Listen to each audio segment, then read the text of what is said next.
গিফারি টান দিয়া উসমান গনির হাতের লাঠিটা লইয়া গেছে, নিয়া সাইরা তার হাঁটুটার মধ্যে এইভাবে টান দিয়া বাড়ি দিয়া ভাঙ্গা ফালাইছে। উসমান গনির মনের মধ্যে একটু কষ্ট, নামাজ শেষ হইছে। উসমান গনি কয়, আল্লাহ, হে আল্লাহ, আমার হাতের লাঠি ভাঙছে, আমার কোনো দুঃখ নাই, আমার কোনো কষ্ট নাই, তবে দুঃখ হইল এই লাঠিটা ছিল আমার নবী। এই নবীর স্মৃতিটারে সে আঘাত করছে, এই নবীর উপরে আঘাত করছে, নবীর সুন্নতের মধ্যে আঘাত করছে। তোমার মনে যা চায় তুমি এই বিচার করো। সুবহানাল্লাহ, সুবহানাল্লাহ। উসমান গনির কথা শুনবনিও, আল্লাহ শুনবনি, শুনবে কিনা? আল্লাহ শুনবে। উসমান গনি এই কথাটা কইছে, কইয়া নামাজ সালাম ফিরাইছে। ওই যা গিফারি সেও নামাজ পড়ছে উসমান গনির সাথে, লাড়ি ভাঙ্গা আবার উসমান গনির সাথে নামাজ পড়ছে। হইরা মসজিদেতে বারইব, এমন সময় ল্যাংড়া কি করে, ল্যাংড়ায় বাতের বেরাম ধইরা লাইছে। বাড়িতে যাওয়ার আগ পর্যন্ত যাইতে যাইতে বাবারে পাউডা অকেজু হইয়া গেছে। 1 বছর পর্যন্ত এই যা গিফারি দুইটা পাই তার কাইটটা ফালাইতে হইছে, ফাওয়ার রাখতে পারে নাই। এখন আমি আপনাদের কাছে শর্ট করে কথাটা বলছি, বড় হাদিসটা বড় আছে বাবারে। আমি এখন বলতে চাই, নবীজির হাতের লাঠি মুবারকের সাথে বেয়াদবি করলে যদি তার 2 পাও কাটটা ফলাইতে হয়, আর সরাসরি নবীর সাথে বেয়াদবি করলে তার অবস্থা কি? হ্যাঁ, আল্লাহ। তারপরে শুধু তাও না, হযরত উসমান গনি তিনি ইসলাম জগতের 3 নাম্বার খলিফা, নবীজির মেয়ের জামাই উসমান গনি। উসমান গনি দুনিয়া থেকে বিদায় হওয়ার 3 দিন আগ পর্যন্ত 12,000 সৈন্য তার বাড়ি ঘেরাও করে রাখছে। 12,000 সৈন্য ঘেরাও করে যখন রাখছে, পরবর্তী সময় সেই দিন নাকি দুনিয়া থেকে বিদায় হইব, ওই দিন বাবারে এই উসমান গনির সাথে একটা ব্যক্তি অর্থাৎ নামাজ পড়ছে, রোজা রাখছে, সবকিছু করছে, যেই ব্যক্তিটা 12 বছর পর্যন্ত বাদশাহী করছে। কয় বছর? 12 বছর বাদশাহী করার পরে বাবা 3 দিন 12,000 ঘেরাও করে রাখছে, ঘর থেকে বাইর হইতে দেয় না, অথচ 12 বছর পর্যন্ত এরারে খাওয়াইছে। হয়েছে কিনা? এরারে খাওয়াইছে, কিন্তু বাবা বাড়ি বাহির হইতে দেয় না। ভিতর দিয়া পেছন দিয়া ওই উসমান গনির ঘরের ভিতরে যাইয়া ঢুকছে, দুইটা সাইরা হযরত উসমান গনির দাড়ি মুবারকের মধ্যে ধরছে, দইরা গাতার মধ্যে ধাক্কা দিয়া বাড়ি পালাইয়া দিছে।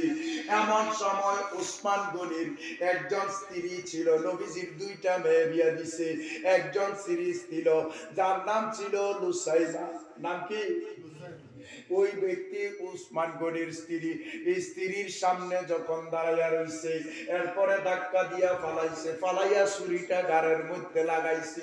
এমন সময় উসমান গনির স্ত্রী ডাক দিয়া কয়, এরে দুশমন, আমার স্বামী তুই আজকে হত্যা করবি, শহীদ করবি, আমার কোনো আপত্তি নাই, তবে আমি শুনছি আমার নবী ডিক্লেয়ার দিছে দুনিয়ার জমিনে যেই ব্যক্তি দাড়িটা রাখবে সে যেন আমার সুন্নত আদায় করলো, যে ব্যক্তি দাড়ির মধ্যে আঘাত করলো সে আমার কলিজার মধ্যে আঘাত করছে।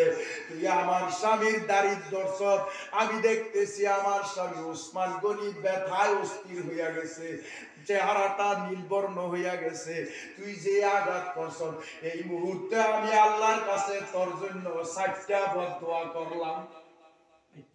কয়টা? 60টা।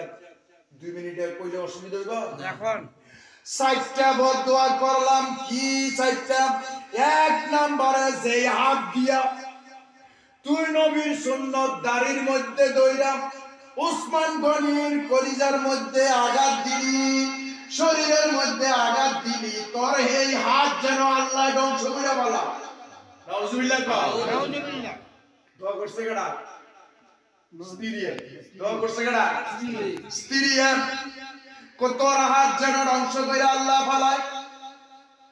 2 নম্বরে যেই চোখটি দিয়া তুই দেখা আমার স্বামীর গাড়ের মধ্যে ছুরি লাগাইলি, তোর চোখ গুলি যেন আল্লাহ ধ্বংস করে দেয়। 3 নম্বরে যেই পাও দিয়া হাইটা তুই ঘরের ভিতরে ঢুকিয়া আমার স্বামী ওসমানের গলায় ছুরি লাগাইলি রে, আল্লাহ যেন তোর পাও গুলি ধ্বংস কইরা ফালা। নাউজুবিল্লাহ কা নাউজুবিল্লাহ। 4 নম্বরে আল্লাহ পাক যেন দুনিয়ার জমিনে তোরে জাহান্নামী হিসাবে লেখালায়। কয়টা দোয়া করছে? 4টা। কইছি নিয়ম 4টা। হ্যাঁ 4টা দোয়া করছে বাবারে এই হিসাবে লেখছে। এখন বাবা বাবা রে হযরতে আসলাম বলতেছে, আমি যখন একদিন সিরিয়ার থেকে যাইতেছি এমন সময় দেখতেছি একটা ব্যক্তি হাউমা কইরা চিল্লাপাল্লা করতেছে। আমি তার কাছে গেছি, যাওয়ার পরে দেখতেছি তার 2টা পাও নাই, দেখতেছি 2টা হাত নাই, দেখতেছি 2টা চোখ নাই। হে হাউমাই কইরা বলতে কান্নাকাটি করতেছে, হায় হায় করতেছে। আমি জিজ্ঞাসা করলাম ব্যাপার কি, তুমি এইভাবে কান্নাকাটি করো কেন? কয় ভাই রে ভাই, দুনিয়ার জমিনে যত শাস্তি আছে আমারে দুনিয়ার জমিনে আল্লাহ দিয়া পালা, আমি একটা কারণে কাঁদতেছি, আমার মরার পরে যেন আল্লাহ আমারে শাস্তি না দেয়। এমন কি এমন ওয়াদা এমন দোয়া আমার উপরে পড়ছে, এমন ভাবে খোড়া গাড়ছে রে, ওই পরকালে কবরের শাস্তিতেও আমি মাপ পাই না এবং পাওয়ার ব্যবস্থা নাই। এই কারণে আমি কাঁদতেছি, হায় হায় করতেছি। বলে কি? কয় ওসমান গনিরে হাত দিয়া যখন